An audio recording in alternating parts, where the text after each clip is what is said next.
So it looks like it's 7:30, so we are going to get started on time. On behalf of Milwaukee School of Engineering, myself, Deanna Leitzke, I'm the Chair of Servant Leadership here, and our interim president, Dr. Panhans, is here. We would both like to thank you for coming this morning, and we hope that you have a wonderful, enjoyable presentation. So thank you. I'll pass it over to Dick. Pieper is going to talk about our expectations for today. A part of what we do is we ask you what your expectations are. We write them on the board, and then we ask the speakers if they would please incorporate that thinking in their presentations, which it's pretty easy to do. So Tom's going to be the recorder, and he's a synthesizer of your thoughts. So you're coming here today with something that you had in mind. There's an attraction for something. What is that? We'd like to record that. Max Dupre, CEO of Herman Miller Company, writes this: the first responsibility of leadership is to define reality. The last responsibility of leadership is to say thank you. In between, the leader is a servant. If we are to serve the legitimate needs of other people, how do we know what their needs are if we don't ask them?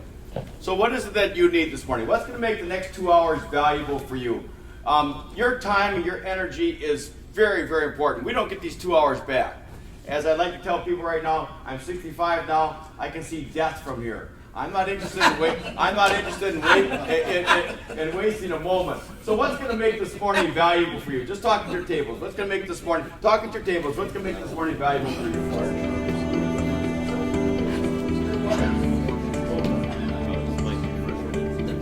All right, can we hear from you, please? What is it that you said or you heard said at your tables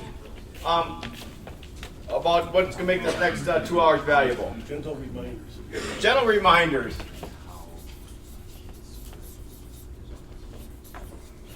People need to be reminded more than they need to be instructed. Leadership. What else? Respect.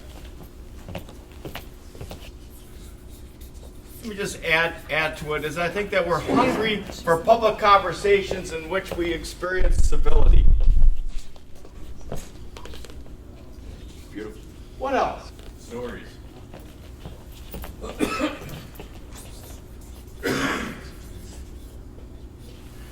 Now, what's really interesting is that we always think about stories as being entertaining, except that what happens is that stories teach. Noel Tichy from Michigan did a study, and they did orientation. One group, they shared the policies and procedures all day long. Another group, what they did is half the day was spent with policies and procedures, the other day half stories about the company. The third group, stories about the company all day long. After 6 months, which group had the highest level of retention as to the culture of the organization? Stories. But what is our tendency? Go through policies and procedures. So this idea of stories is very important as it engages people, particularly in a community. What else? Please.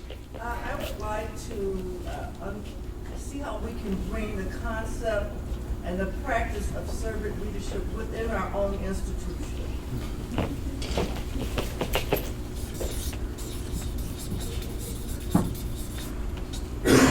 And meaning that not necessarily just focusing on the students, but looking at amongst colleagues, faculty, and staff, how we treat each other and behave as community. I do a lot of work in higher education right now, and everybody's hungry for community. That's why they call it colleges, colleagues. But I keep telling people, you can't have community if you insist on eating your sandwich in front of your computer. Everybody wants community, but they want to sit down and have lunch with each other. And this really becomes important.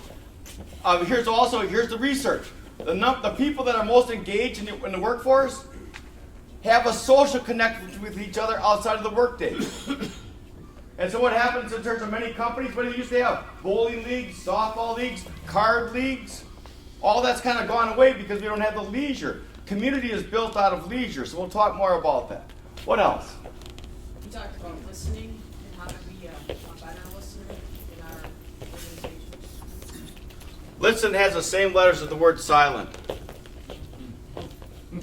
We must turn down the volume and learn to be quiet. Greenleaf said this. He said, I try not to speak unless I can improve upon the silence. I'd like to learn about conflict, which inevitably arises wherever, and how servant leadership helps.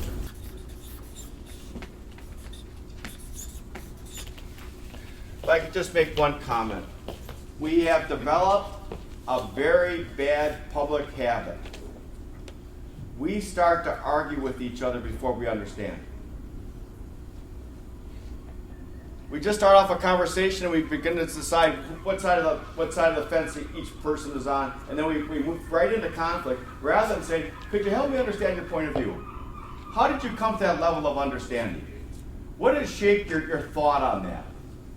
But right away we become very adversarial, and so this is a very important skill. One more, please. Yeah, I was wondering how you can best change or manage control management into a servant leadership. Oh, that's a nice one. Depends on how old they are. Everybody is changeable. I got it. Excellent, Tom. So I would ask the speakers to please consider that. I'll say something that some of you have already heard. The Wisconsin Servant Leader Cities movement, there are 6 cities that have critical masses within the cities, each quite different. You'll see that at the end, how that all works, what they're doing in each city.